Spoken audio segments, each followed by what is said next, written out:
I awoke that morning anticipating the brisk winter air, the aroma of new pine, and the gratification of constructing a raging fire in my living room. Instead, I encountered an empty area where my meticulously arranged firewood had been the previous night. Initially, I suspected I might be losing my sanity. Did I miscalculate the remaining amount? However, only yesterday, I dedicated an hour to arranging it meticulously, ensuring it was dry and prepared for the season. It had vanished. No logs remaining. Someone had appropriated it entirely, eliminating my whole stock down to the final fragment. Frustration transformed into suspicion as I re-entered and accessed the footage from my security camera. I wished to witness firsthand if a desperate raccoon had acquired a newfound affinity for firewood. However, what I observed on the television was considerably more distressing. There stood Karen, the self-proclaimed sovereign of the HOA, the individual who dedicated herself to regulating every aspect of our community. She was not attempting to be covert. Exhibiting her characteristic arrogant demeanor, she approached my firewood pile in full daylight, issuing commands to an unsuspecting neighbor who happened to encounter her. With a sweeping gesture, she signaled to two professional movers, evidently complicit in her latest display of authority, to load my wood into the back of a pickup truck. She acted without hesitation, exhibiting neither guilt nor uncertainty. She merely appropriated it.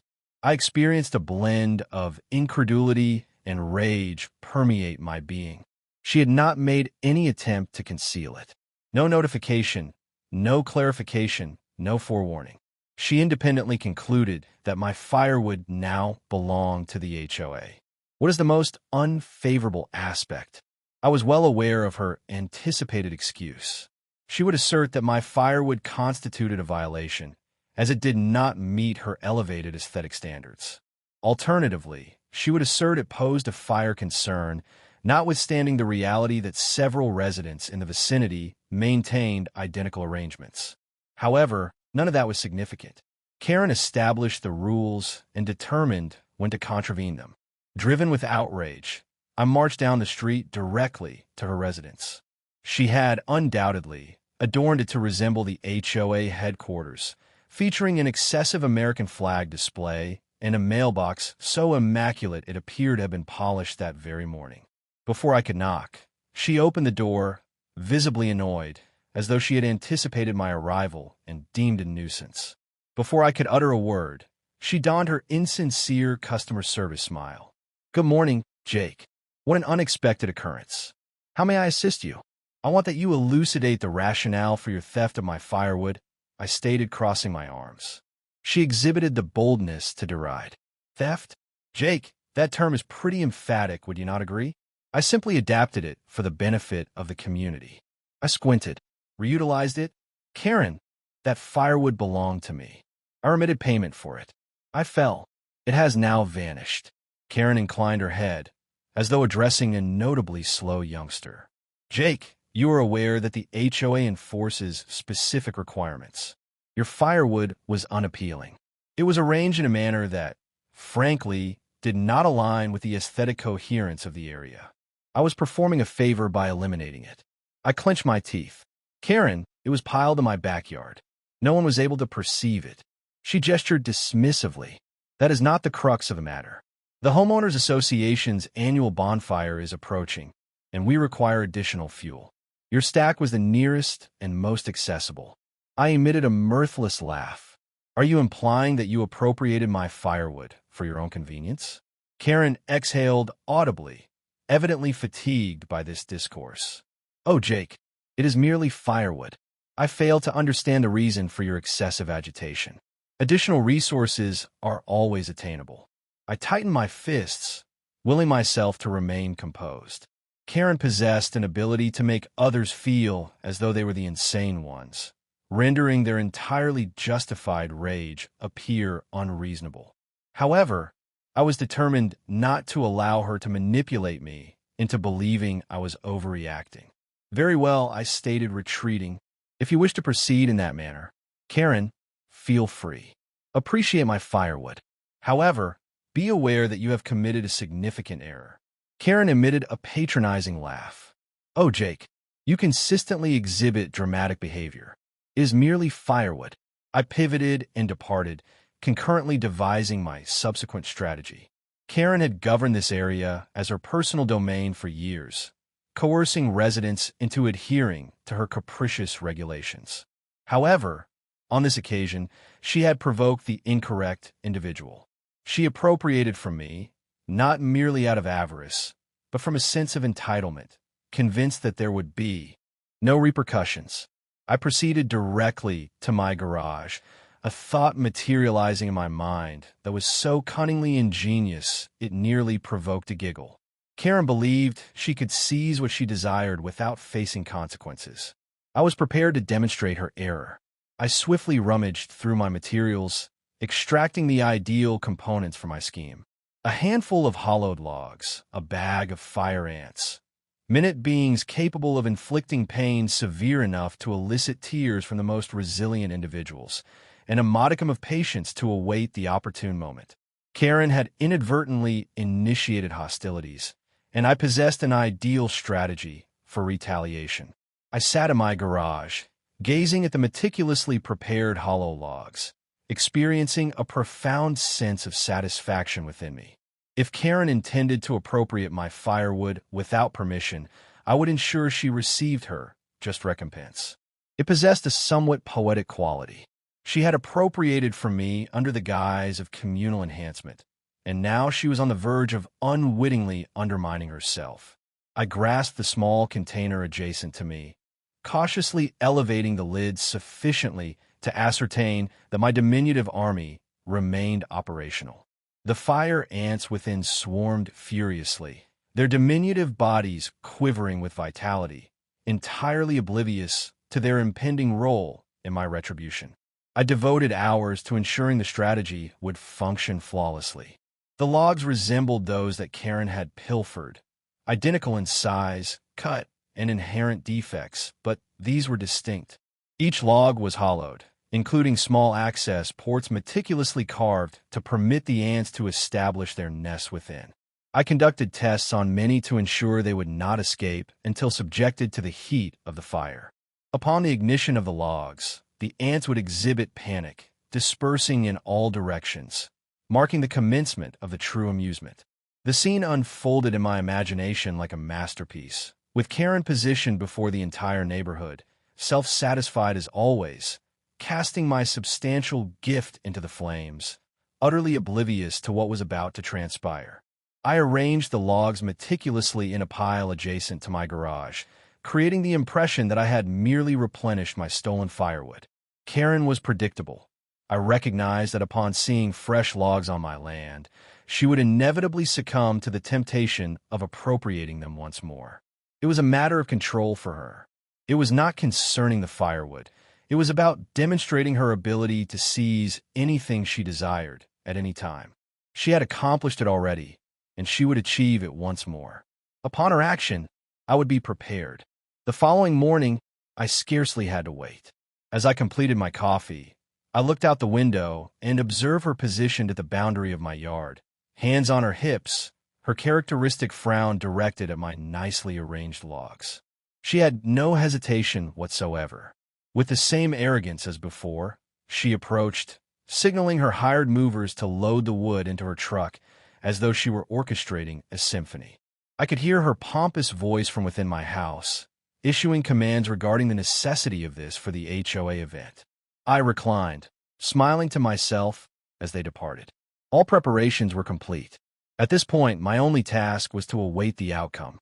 That evening, the community convened for the HOA's annual campfire gathering. Karen, as anticipated, positioned herself prominently, reveling in the residents' attention. With a microphone in hand, she articulated her vision for communal harmony, emphasizing her personal sacrifices to guarantee a successful event for everybody. She absorbed the adoration eagerly, oblivious to the impending transformation of her triumph into shame.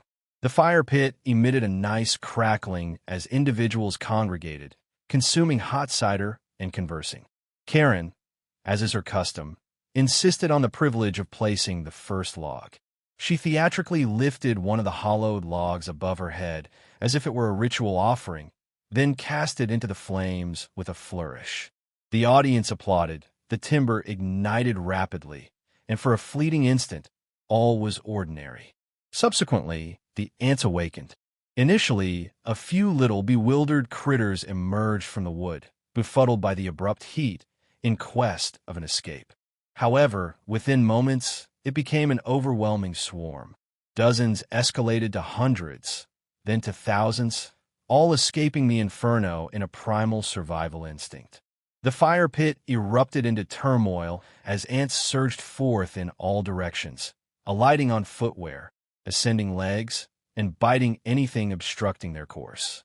The screams began faintly but then intensified as the complete impact of the infestation struck the throng. Karen, positioned next to the fire, was the initial victim. She emitted a deafening scream, flailing her arms as ants ascended her sleeves, traversed her back, and into her hair. She staggered backward, colliding with the refreshments table and toppling a large bowl of cider, which drenched her attire just as the ants began to bite. The panic proliferated rapidly. Individuals leaped from their seats, displacing chairs, overturning tables, and stumbling over one another in their frantic effort to flee the advancing swarm of ants. A tray of marshmallows was knocked over, adhering to Karen's cider-soaked garments and transforming her into a human adhesive trap for the agitated insects. She flailed and revolved erratically, vociferating concerns regarding fire risks and bioterrorism, as the entire neighborhood observed in astonishment. The vice president of the HOA, an older woman called Barbara, was the first to restore her composure. "Somebody help her!" she shouted, but nobody was brave enough to get close. Karen, still flailing, tripped over a fallen chair and landed face first into the remains of the marshmallow station. When she sat up, her face was plastered with melted marshmallow, her hair a tangled mess of sugar and fire ant. The scene was so ridiculous, so utterly perfect, that I had to bite my lip to keep from laughing. The ants were still going strong, and Karen, realizing she was getting no immediate help, made the only decision she could. She ran. She sprinted past the crowd, through the park, and straight into the lake at the edge of the event space. With an unceremonious splash, she threw herself into the water, emerging seconds later, gasping and flailing, her carefully styled hair now dripping over her face like a defeated sea monster. The neighborhood stood frozen, watching in stunned silence. Then, slowly, the first chuckle started. They spread like ripples in a pond, until the entire gathering was shaking with laughter. Even Barbara, still clutching her clipboard, was doubled over, tears streaming down her face. Karen, humiliated, crawled out of the water, her once perfect image now in shambles. She stomped towards her car, soaking wet, covered in marshmallow, her pride in absolute ruins. She didn't bother making a speech, didn't try to regain control of the night. She just got into her car, slammed the door, and drove off into the darkness, leaving behind a bonfire event that will be talked about for years to come. I stood near the back of the crowd, sipping my cider, enjoying every second of it. Karen had finally faced the consequences of her entitlement. And the best part? She had done it to herself. As I turned to leave, a few neighbors caught my eye, giving me knowing looks. They didn't say anything, but their smirks said enough. They knew. They knew I had something to do with this. But none of them would ever say a word. The night was a triumph. And as I walked home, listening to the distant echoes of laughter, I knew one thing for sure. Karen's reign of terror was officially over. The aftermath of the bonfire disaster spread through the neighborhood like wildfire. By the time I woke up the next morning, the entire street was buzzing with whispers, texts were flying, and a few neighbors were still laughing about the sight of Karen running into the lake covered in marshmallow and fire ant. It was the kind of event people would talk about for years, the story morphing and growing with every retelling. Some claimed Karen had screamed so loudly that she startled every dog within a 5-mile radius. Others said she had swallowed a marshmallow whole while flailing and nearly choked. Every version got a little more ridiculous, and I was more than happy to let the legend evolve. Karen, however, was nowhere to be seen. Her house, which was usually a hive of self-important activity, stood eerily quiet. No early morning HOA notices taped to people's doors, no passive-aggressive emails about trash bins being left out for too long. It was as if the queen had abandoned her throne. I figured she was licking her wounds, plotting her next power move, trying to find a way to spin the story so that she wasn't the villain. That was Karen's way. She never admitted defeat, never backed down, no matter how obvious it was that she had lost. By the afternoon, the first official sign of Karen's attempt at damage control appeared in the form of an email, subject line: "Urgent HOA meeting, attendance mandatory." The wording was as dramatic as ever, full of phrases like gross misconduct, serious safety violations, and threats to neighborhood stability. It was clear she intended to frame herself as the victim, to convince everyone that the bonfire disaster had been an act of sabotage against her personally. I almost felt bad for her, almost. The meeting was held in the community center, and by the time I arrived, the room was packed. People were crammed into chairs, standing along the walls, all murmuring amongst themselves. A few turned and gave me knowing smirks as I walked in, their eyes twinkling with barely contained amusement. Karen was already seated at the front, looking uncharacteristically disheveled. Gone was her usual prim and proper composure. Her hair was still a little frizzy from its unfortunate dip in the lake, and her expression was tight with frustration. She was trying to maintain control, but she had lost something important the night before: her authority. She cleared her throat, attempting to regain her usual air of superiority. "Thank you all for coming on such short notice," she began, her voice a little too sharp, a little too forced. "We have a very serious issue to address today. Last night's bonfire event was a disaster, a disgrace to our community, and it was all due to a deliberate act of vandalism." A few scattered chuckles rippled through the crowd, but Karen ignored them, pressing on. "Someone," she continued, her eyes scanning the room, lingering on me for a second too long, "intentionally tampered with the firewood. That person put hazardous, insect-infested logs into the pile, causing chaos, injury, and reputational damage to the HOI. This is an attack on our very way of life, and I demand that the responsible party be held accountable." She paused for dramatic effect, expecting a wave of agreement. Instead, the room remained awkwardly silent. A few people exchanged glances, and then, from the back, someone snickered. Karen's jaw tightened. Barbara, the HOI vice president, finally spoke up, her voice slow and measured. "Karen, before we start throwing around accusations, maybe we should discuss the real issue here, like how the firewood got there in the first place." Karen blinked, caught off guard. "What do you mean?" she asked, her tone suddenly defensive. Barbara leaned forward, clasping her hands together. "Well, correct me if I'm wrong, but didn't you take that firewood from Jake's property without his permission?" A ripple of murmurs swept through the crowd. Karen's face twitched, but she forced out a laugh. "Oh, please. It was for the benefit of the community. His firewood was in violation of aesthetic standards." Barbara raised an eyebrow. "You mean the same aesthetic standards that don't actually exist in the HOI guidelines?" Karen stiffened, her carefully constructed argument crumbling. "I was acting in the best interest of—" Another voice cut in, this time from old Mr. Thompson, one of the longest-standing residents. "Karen, you stole that man's firewood. Then you threw it into the bonfire in front of the whole neighborhood. And now you're mad because it backfired on you. Sounds like karma to me." Laughter erupted louder this time. Karen's face flushed deep red, her composure slipping by the second. She had spent years bullying people, twisting rules to suit her needs, acting as if she was above everyone else. But now the spell was broken. People weren't afraid of her anymore. They were openly mocking her, questioning her authority. And she knew it. "I moved to have a vote," Barbara announced, cutting through the noise. "A vote to remove Karen from her position as HOI president." The room went silent for a moment, then erupted into a flurry of voices. People were nodding, whispering in agreement, while Karen's face twisted in horror. "You can't be serious," she sputtered, rising to her feet. I have dedicated years to this community. I have made sacrifices. You stole firewood, ruined the bonfire, and nearly started a neighborhood riot, someone called from the back. You fined people for having garden gnomes, another added. You wrote me up for leaving my porch light on too late, a woman chimed in.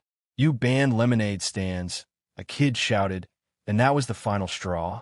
The room erupted in boos, people shaking their heads, laughing, calling for the vote to be taken immediately. Barbara, barely containing her smile, stood up, all in favor of removing Karen from her position. Hands shot up across the room. More than half. More than enough. Karen's mouth opened and closed like a fish gasping for air. She turned to the crowd, desperate, trying to salvage her last shred of control. You're making a mistake. You need me. This community needs me. But nobody was listening. The vote had been cast. It was over. Karen let out an inhuman noise, a mixture of frustration and disbelief, and stormed out of the community center. The moment the doors slammed shut behind her, the room erupted into cheers. That night, I sat on my porch, a fresh pile of legally owned firewood stacked beside me. The air was crisp, the sky clear, the kind of perfect evening for a small personal bonfire. As I watched the flames flicker and dance, a few neighbors stopped by, laughing, sharing a drink, reveling in the victory of the day. Karen's reign was over. The HOA was free. And for the first time in a long time, the neighborhood actually felt like a community again. I raised my cup of hot cider, smiling to myself. Here's to justice, I murmured, tossing another log into the fire. And for once, I could enjoy it in peace.